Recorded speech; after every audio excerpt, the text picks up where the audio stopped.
Hello and welcome to another Brawl gameplay video here on the official MTG Arena channel. Today we're taking a look at a black-white Spirits deck featuring Teysa of the Ghost Council, one of the new commanders out of the Outlaws of Thunder Junction Alchemy expansion, and this is one of the most powerful commanders I've seen in quite a while. A 4-mana 0/5 Spirit Advisor, starts out with 0 intensity, and when Teysa enters the battlefield we not only make a 1/1 Spirit token with flying, but also Teysa intensifies by 1, and then now spirits we control get +X+0, where X is Teysa's intensity.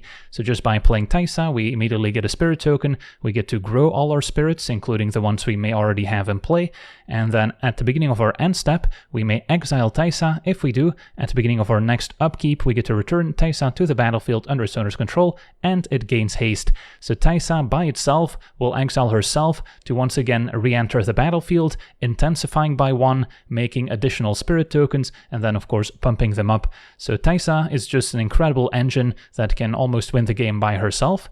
But of course she has quite a few support cards in this deck, and that's what we'll go over next. So I've split up the deck into a few different categories, starting with flicker effects. These are ways to exile Teysa and immediately return her to the battlefield. That way we re-trigger the enter the battlefield ability and also intensify by 1 more. So making an extra spirit and pumping up all our spirit tokens is definitely worth the card here.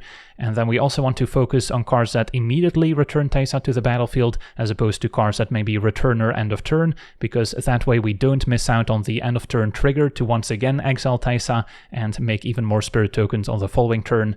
Then we've got some mana acceleration, ways to play Teysa a turn ahead of schedule, because every turn that goes by, the value just accumulates, so just playing Teysa 1 turn early can quickly snowball. So 2 mana ramp artifacts is what we're mostly focusing on, so we can play Teysa on turn 3.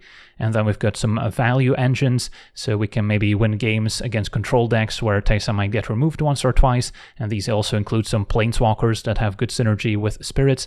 And then we get to the interaction section, where we've got lots of spot removal, we've got some answers to artifacts and enchantments as well, a couple board wipes which can also come in handy, and then some other maybe hand disruption or ways to slow down the opponent. And then of course the biggest section are the spirits, lots of spirit creatures, and a lot of them also provide some useful effects along the way, so they're not just power and toughness. And then last but not least, we've got some more ways to pump up the team, so we can kind of enhance our creatures even without Teysa, and other ways to maybe benefit our spirits. So that's the rough breakdown. Now for a quick deep dive, starting with our flicker effects. At 1 mana we've got Cloud Shift, then Ephemerate is a slightly better version with a Rebound, although the rebounded copy is unlikely to target Teysa if we exiled her end of turn already. Then there's Flicker of Fate at 2 mana, Portal is similar but also gives First Strike until end of turn. Then a Scroll Shift for 3 mana also draws a card, and finally Restoration Angel, which can flicker a non-angel creature. Then we move on to our mana acceleration, where we do also have Dark Ritual, a way to maybe play Teysa as early as turn 2, which is also quite exciting. And then the 2 mana ramp artifacts I like include Arcane Signet, Cold Steel Heart, Guardian Idol, Mind Stone, and the Iron Crag. So I'm not playing any of the 2 mana ramp creatures that you could also play in black-white. Then moving on to our value engines, I also include a land tax, which is especially powerful when you're on the draw, as it can find you a lot of extra lands and kind of thin out the deck over time. Tome of Legends is also great with a commander that keeps re-entering the battlefield, as we can accumulate a lot of counters, which can then in turn draw us an extra card each turn. Then we've got the Black Market Connections, which is great for a lot of reasons, also because it makes shapeshifters that are changelings, so they have all creature types including spirit. Then a Kaya can make 1/1 spirit tokens each turn, but can also be used as removal with a -2. And then at 5 mana we have another Kaya that can exile target non-land permanent with a -3, and then the +1 can also maybe provide some spirit tokens. We've got Sorin, Grim Nemesis, which can draw extra cards with a +1, dealing damage in the process, and then the -X can also deal damage and gain life. And then we've got Ugin the Ineffable, which makes colorless spirit tokens, so not your usual flying spirits, but still pretty effective, and then the -3 gives us more removal. And then we've got another powerful Kaya Planeswalker at 7 mana, which can draw us extra cards, or maybe remove impactful creatures or enchantments with a -3. And then our disruption includes Curse of Silence, which can often name the opponent's commander to make it cost 2 more, and then we can sacrifice it once they play it to still draw a card. Then we've got some efficient removal at 1 mana with Swords to Plowshares to exile a creature. We've got Cut Down and Fatal Push, mostly to take out mana elves, which can otherwise speed up the opponent's game plan. And then we've got a bit of hand disruption with Thoughtseize as well. And then at 2 mana, Feed the Swarm can also hit enchantments, and Go for the Throat, Heartless Act, and Shoot the Sheriff, great options at instant speed. Then the Spark can exile any target permanent with mana value 4 or greater. Fracture only hits artifacts, enchantments, or planeswalkers, so still pretty versatile. And then Vanishing Verse exiles a monocolored permanent. And then we've got some board wipes with Crippling Fear, can just give all non-spirits -3/-3 until end of turn. And then at 8 mana, Overwhelming Forces, of course pretty expensive to cast, but we can get there with some mana acceleration. And then this is one of the most powerful sweepers in the game, destroying all creatures target opponent controls, and we draw a card for each creature destroyed this way. And then finally, Elspeth Conquers Death, another versatile removal spell, exiling a permanent with mana value 3 or greater. That makes stuff more expensive, and eventually can also return a creature or planeswalker from our graveyard to the battlefield with additional loyalty or +1 counter. And then our spirit creatures include Clarion Spirit, which can generate additional 1/1 spirit tokens whenever we cast our second spell each turn. Dust Animus we can plot to then easily cast later and pick up additional +1 counters and lifelink. We've got Island of Obstruction, 2/1 first strike, not bad, and then can also tax opposing planeswalkers. Then Remorseful Cleric can be sacrificed to exile target player's graveyard, so it gives us some graveyard hate. And then Selfless Spirit we can sacrifice to give our creatures indestructible until end of turn, so that can protect us from a board wipe. Although Teysa is already pretty good against sweepers, since she can dodge sorcery speed removal and kind of rebuilds an army all by herself. Shrouded Shepherd gives us another mini sweeper with the adventure, giving opposing creatures -1/-1 until end of turn. Anafenza is also great with Teysa, as whenever another non-token creature enters, we get to bolster 1, so put a +1/+1 counter on our smallest creature, so that can also re-trigger each turn with Teysa. Shadow Summoning, just making 2 1/1 spirit tokens for 2 mana, is a very efficient rate, even though they do enter tapped. Then Hanged Executioner, a 1/1 spirit, making a 1/1 spirit token, and for 4 mana we can exile it to exile target creature, so it gives us more removal.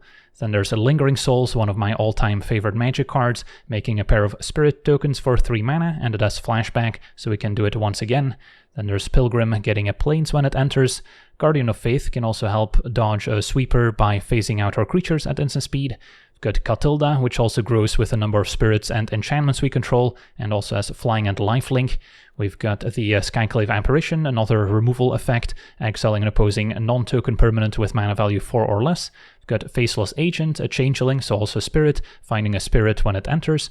And then we've got King of the Oathbreakers, which can be another nice spirit that lets us dodge opposing spot removal spells, basically, as our opponents will just end up phasing out our creatures and giving us even more 1/1 spirit tokens, although it can be a little bit of a nombo with our flicker effects, so you do have to be careful if you have Teysa and the flicker effects in hand, not to first play the king, since then you'll end up phasing out Teysa instead and not improving our intensity. And then there's Obsidat, which is another all-time favorite of mine, as it can re-enter the battlefield each turn, similar to Teysa, and then now drain the opponent for 2 each time. And then we've got our Anthem effects, which can grow our team, including Rally the Ranks, Naming Spirit. Same with Radiant Destiny, which can also give our team Vigilance. We've got Etching of the Chosen, which can also maybe sacrifice some of our spirits to give the team indestructible. Underrill is an equipment making additional spirit tokens. We've got Roaming Throne, Naming Spirit to maybe double Teysa's triggers. Invasion of Tolvada can bring back a permanent from our graveyard, so can maybe let Teysa go to the graveyard instead of the command zone and then bring it back for 5 mana on the following turn, should our opponent have instant speed removal. And then once we transform the battle, this will also improve our tokens, giving them 1 extra power and lifelink. And then there's Ethereal Absolution, improving our creatures while shrinking down the opponents, and then we can also start making spirit tokens with the 4 mana activated ability. And then our mana base has a lot of black-white dual lands for mana fixing. I'm also a fan of playing as many of the fetch lands as possible that have a color in common with our deck, as these can not only get a basic, but can also get Godless Shrine as a Plains Swamp, or even the Shadowy Backstreet, which can maybe help us surveil 1 if we don't need the land to be untapped. And then, yeah, lots of mana fixing from Command Tower as well. Cavern of Souls, Naming Spirit to make them uncounterable can be great against blue decks, so we've got some utility there as well. And then the Castle can draw more cards, and the Channel lands can also provide a bit of removal, or maybe get back a creature or planeswalker from the graveyard. So yeah, that's our deck. Now let's jump into some games and see how the deck does. Okay, we're on the draw here, facing Captain Storm. Human Pirate is actually one of the types that we cannot take out with Shoot the Sheriff. We do have Guardian Idol to set up a turn 3 Teysa, and then try and ramp out Ugin. Yeah, I mean, shoot the Sheriff is a little awkward in this particular matchup, but it's possible they'll present some other targets for it.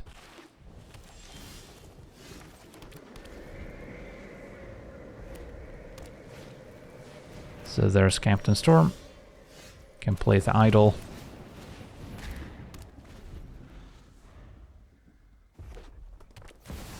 And Synthesizer's next, so they're going big on the artifact synergies. This card's definitely impressed. Can eventually exile it with Elspeth Conquers Death. But for now I'm happy to deploy our own commander.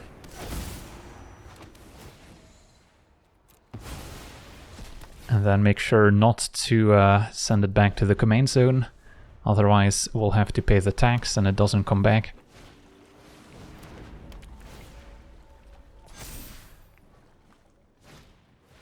Opponent with their own Guardian Idol. Take 5.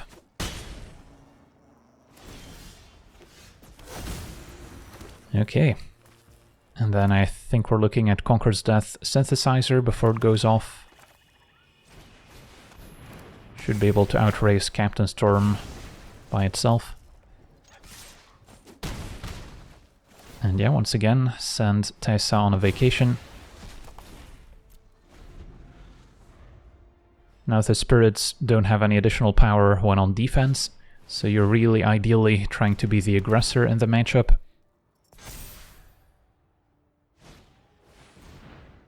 Sculpting Steel to copy Cloud Key means they can now pretty much cast all their cheap artifacts for free. And Sir Ginger, yeah. Opponent's going off here.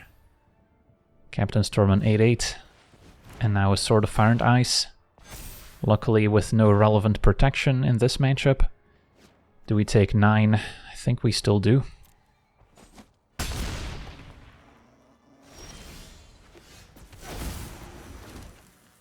And then Restoration Angel's excellent with Teysa as well. So we can definitely attack. And then Restoration Angel would be my only play. I could decide to flicker Teysa now to improve our intensity and essentially attack for 10 with our spirit tokens, make another one. Yeah, I mean, that could work. It's not like they have any evasive ability. And then we'll have a bunch of creatures that can block. Although I guess for now it's better to attack first since we deal 3 damage, as opposed to +2 on the unblocked spirits. Could have also decided not to send Teysa on a vacation and then instead chump with it, flicker with Restoration Angel, but I think I prefer this approach.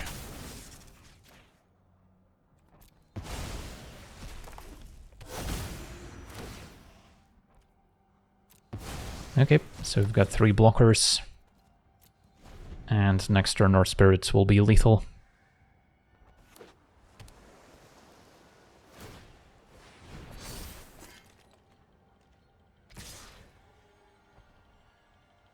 And our opponent explodes. Awesome. On to the next one. Okay, we're on the play, facing Vorinclex, a mono green. Definitely going to be a tough opponent. We have a mediocre hand, I would say. Lacking a bit of mana acceleration, no removal either. So I'll take my free mulligan and look for something a little bit more exciting. And this counts. Turn to Ironcrag, get to scry on 1. Don't really need another land. And then maybe Crippling Fear can deal with some mana elves.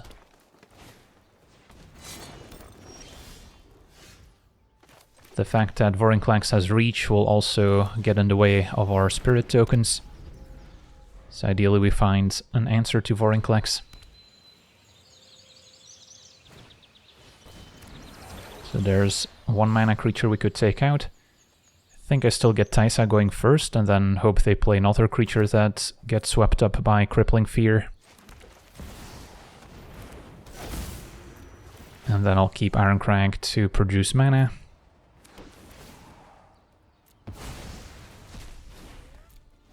And then Anafenza can also give us more +1 counters whenever a creature enters. So it's got pretty good synergy with Teysa. Their opponent has 4 mana. Still a turn away from casting Vorinclex. And hoping to see another mana creature here. It's going to be the Boots instead. The Boots make future spot removal less reliable to answer Vorinclex, assuming they have the mana spare. And yeah, for now they're just gonna suit up the Florahedron. So Teysa comes back, and we get to attack. And then we're probably just gonna Crippling Fear just to deal with Florahedron.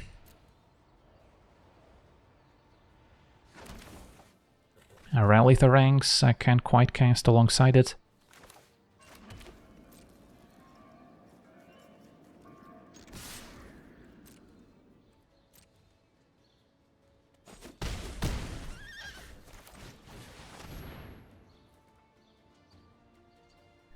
Okay, so hopefully that delays Vorinclex for a few more turns. And then next turn we can get Anafenza and Rally going. Against a mono-green deck, Guardian of Faith is unlikely to be incredibly useful, better when facing board wipes.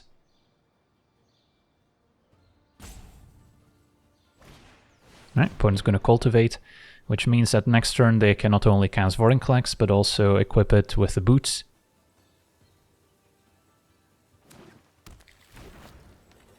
And then once they suit it up with a Shadow Spear, it's going to be tricky to outrace. So let's see if we can maybe find a solution. Still want to keep Ironcrag as a mana-producing artifact, but maybe next turn we can change it. Alright, Obsidian's not bad either. Might still be better off going Anafenza plus a Rally, since that applies a little bit more pressure right now.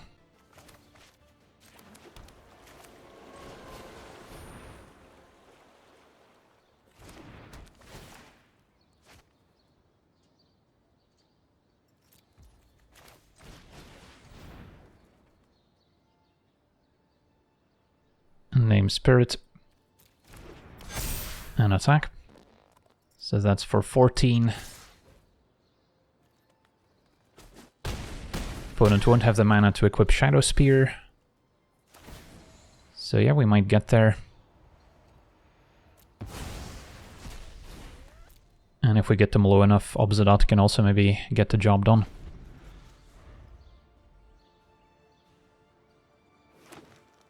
So let's see if they maybe have a different play lined up. Nope, just Vorinclex. I guess they do have a spare mana for creatures, thanks to Castle Garenbrig, but they won't be able to use that mana to equip Shadow Spear. So it's just going to be the Boots. Our opponent might be confused why they can't equip Shadow Spear, but yeah. Castle Garenbrig specifically notes it can only be used to cast creature spells or activate abilities of creatures. So Vorinclex may as well attack, since they're probably gonna die on the crackback. Alright, so now we could have transformed Ironcrag if we wanted to, and then still maybe played Obsidian, and that's gonna be more than enough. On to the next one. Okay, we're on the play, and yeah, we've got a Keeper. Facing Rocco, Street Chef. Can start out by fetching the Surveil land. Gives a tiny bit of card selection as well. And then turn 2, probably Guardian Idol to set up a turn 3 Teysa.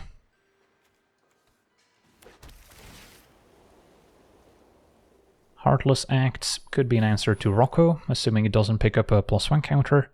So yeah, I'll keep that on top. If they can remove my Guardian Idol, then we will need another land.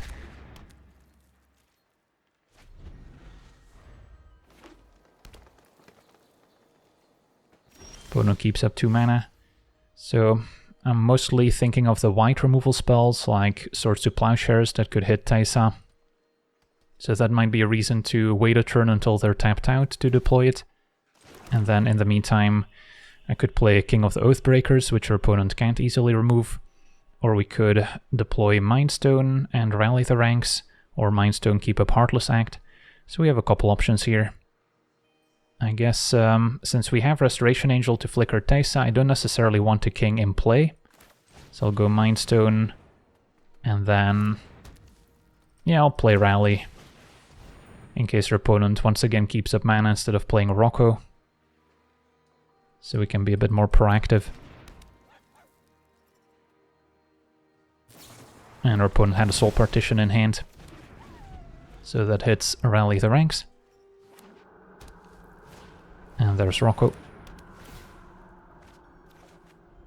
Okay, so step 1, probably Heartless Act. While Rocco doesn't have any counters. And then now I can play the land from exile without too much drawback. And play Teysa.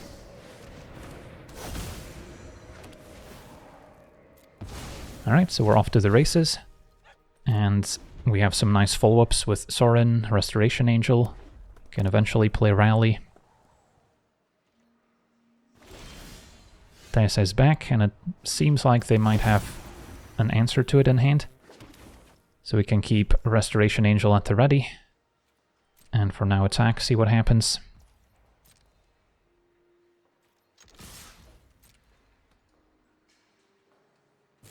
Right, just a Lightning Bolt on the token. That's fine.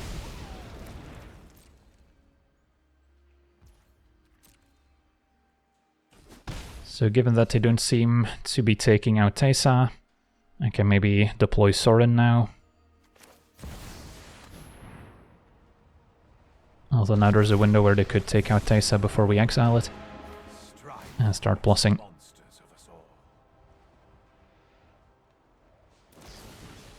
You find some prisoners. Hitting our top cards. Roaming Throne would have been fun. And I guess Eidolon can punish our Planeswalker somewhat, but opponent's still going for Roaming Throne. And then a Cold Steel Heart revealed of Sorin, dealing 2 damage. So yeah, we're in a decent spot. Don't have a great solution to a Roaming Throne necessarily, but I imagine it's not quite as good in the opponent's deck as it is in ours. With enough mana, of course, the Overwhelming Forces is going to be quite impactful.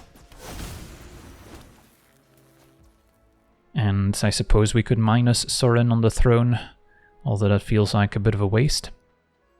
So I'll just keep plussing, see what we find. The land is good, even if it doesn't deal any damage. So can have a look with Thoughtseize. And then still have Restoration Angel at the ready. Boromir, Dracosaur, Rosie, Bonecrusher. Nothing I really fear. Maybe the Dracosaur as a large flying blocker is the most annoying. And then can go ahead and attack.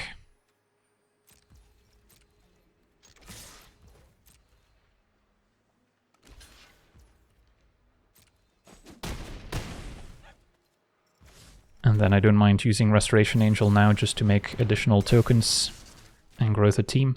Actually, probably should have flickered before damage just to deal 1 more damage here. Okay.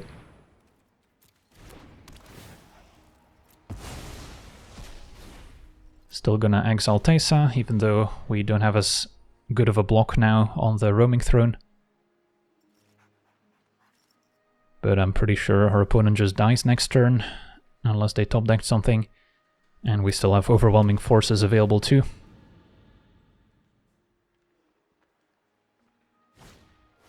Right, it's gonna be Rosie. Can lead to some infinite combos if we're not careful. But didn't seem to be the case.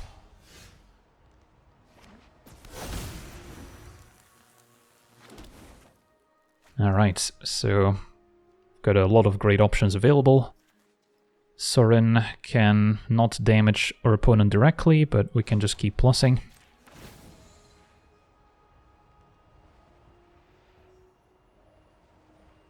And our opponent's gonna stomp a spirit here. That's fine. Find a Dust Animus, opponent's at 15. So they're taking 12 plus 3 in the air, which is already lethal. Although I kind of just want to cast this Overwhelming Forces here, since I haven't had the chance yet. Alright, opponent's gonna source Teysa response, fair enough, so they might survive here. And I'll send Teysa back to the command zone. And then next turn we can ultimate Sorin as well. So yeah, Source to Plowshare is a good top deck. But I'm not too worried. And yeah, next turn we could make 27 tokens if we'd like. Maybe even use Rally the Ranks, naming Vampire instead of Spirit.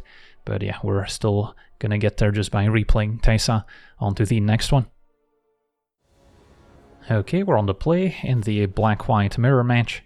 Our opponent trying to make some Vampire Demons. And yeah, we've got a keeper. Can keep up Cut Down. Not that I expect many early creatures necessarily. But then Signet, hopefully into turn 3 Teysa, with some other interaction available. And then we can maybe keep Cut Down to answer their commander. A Rally the Ranks could also be a fine play in the meantime.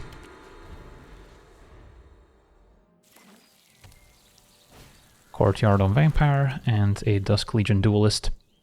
Yeah, I guess that's worth taking out, just to be mana efficient. Perfect, drew the land, can play Teysa. And can immediately exile it, so it's not exposed to removal. Skyclave also an answer to First of the Blessed. But it's going to be a Blood Mage instead, probably drawing a card.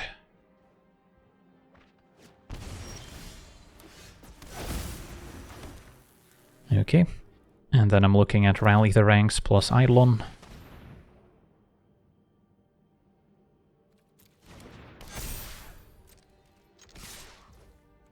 So opponent's already under a ton of pressure here.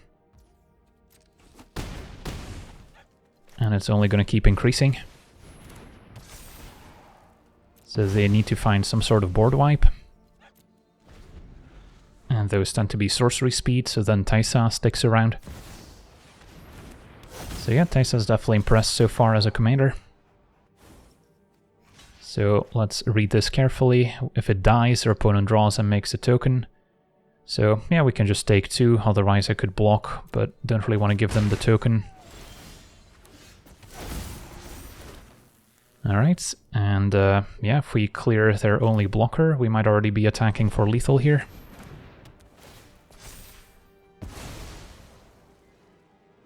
And yeah, that does it. Attack for 20.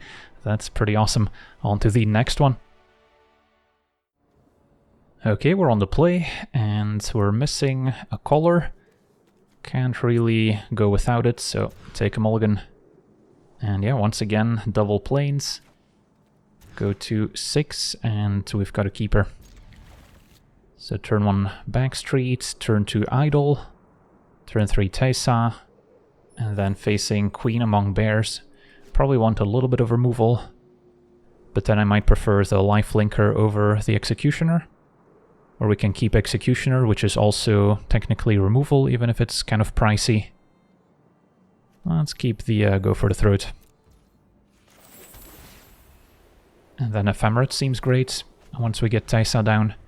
Mono Green may not have a ton of removal, although our opponent can fight with Ayula. At least at 5 toughness, it's gonna take them a little while to take it out. Now I won't be able to double spell Ephemerate with Catilda, and our opponent with the Boots, so that can protect the Queen Among Bears. Yeah, I mean, we could keep up Go for the Throat, but then I'm not doing much else besides maybe playing a land tax, which on the play also not quite as good as on the draw. So I think we just go for Teysa. I'll let them protect the Queen if they want to. And then they're gonna need instant speed removal to take care of Teysa herself, but they can maybe take care of the spirit tokens in the meantime.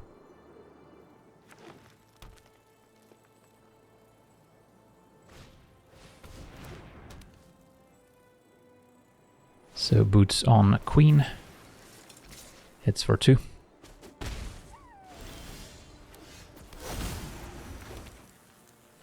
Alright, drawing the white source actually helps. So now I could still keep up Go for the Throat, because the bear that enters is the one doing the fighting, so we can just remove it in response. Also tempting to ephemerate on Teysa here, but let's go Catilda, keep up Go for the Throat instead.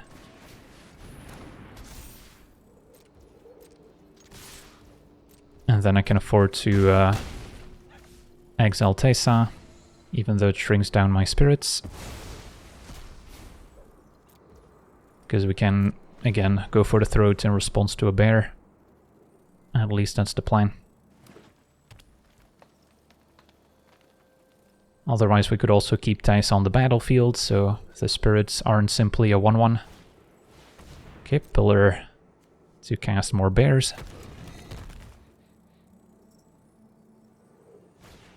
And Wilson's next.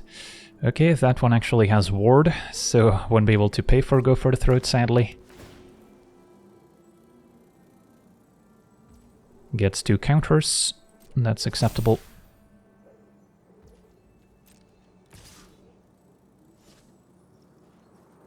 So we wasted a little bit of mana.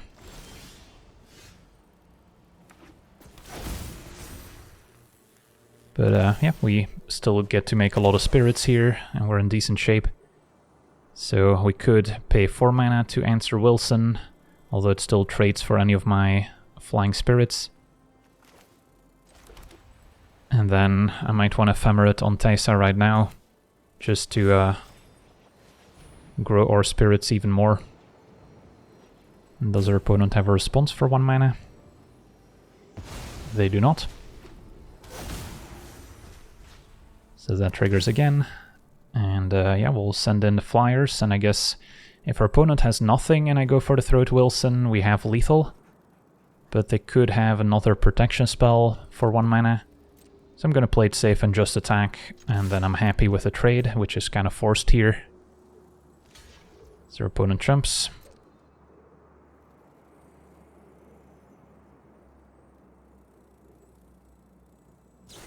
And yeah, Tyvar stands, so had I gone for Go for the Throat it would not have worked. Now we can respond to take out Wilson. It's not something I have to do, we can just let this happen. Opponent takes 10, we gain 10, and we still have a Catilda. But yeah, our opponent has seen enough, they're already too far behind. Yeah, maybe the safer play is just to let this happen, keep Go for the Throat for a future bear, and then if they try and fight something important, we can still respond. But we were in pretty good shape either way. On to the next one. Okay, we're on the play, facing Loot, the key to everything. A deck that can accumulate a lot of value. Our hand is not amazing. Don't expect too many 1 toughness creatures, maybe some mana elves to take out with Shepherd. But yeah, our hand's kind of slow, and I would really like some mana acceleration to get Teysa in play ahead of schedule. Alright, no ramp, but a Tome of Legends is still pretty nice. And then I can fetch my Surveil land to still get a shot at some turn 2 mana acceleration. And then finding removal is also going to be important. But maybe with Tome of Legends we can keep up in the value race, as we can draw an extra card each turn.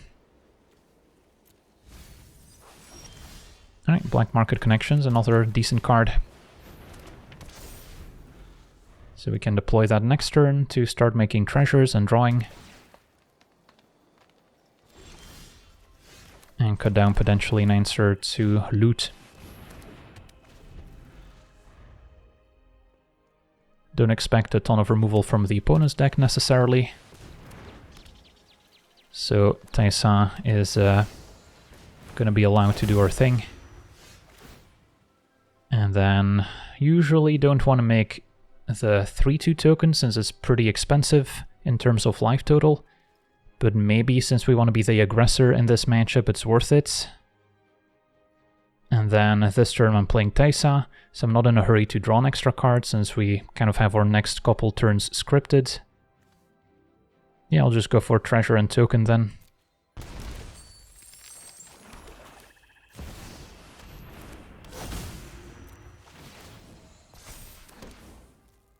And then I could cut down the Shepherd, but it's not really bothering me.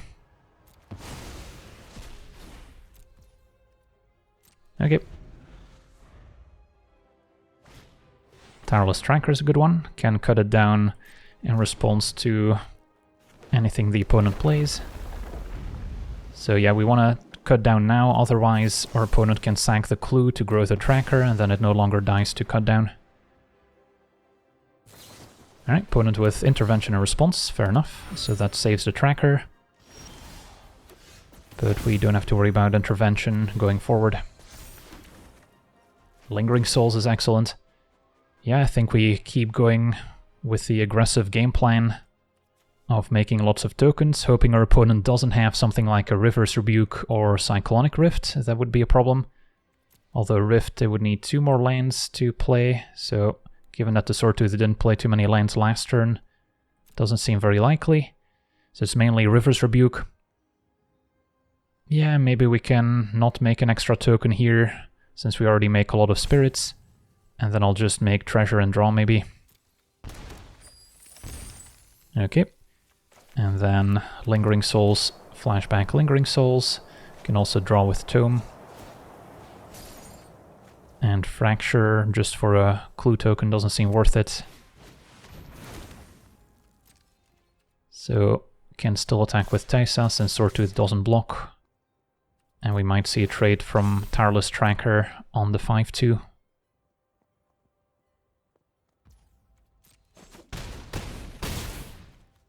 Okay, cross our fingers and hope they don't have a River's Rebuke here.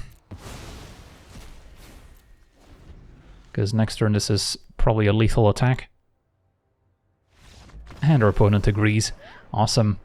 Well, that's the power of Teysa as your commander, leading the spirits to victory. And yeah, this deck certainly impressed, one of the most powerful commanders I've seen in a long time. I dare say on the level of Mythweaver and maybe even Rusko. So that speaks volumes of how powerful Teysa is, and expect to see a lot of it going forward. But for now, enjoy it while you can. So that'll do it for today's gameplay. Want to thank you for watching, hope you enjoyed, and as always, have a nice day.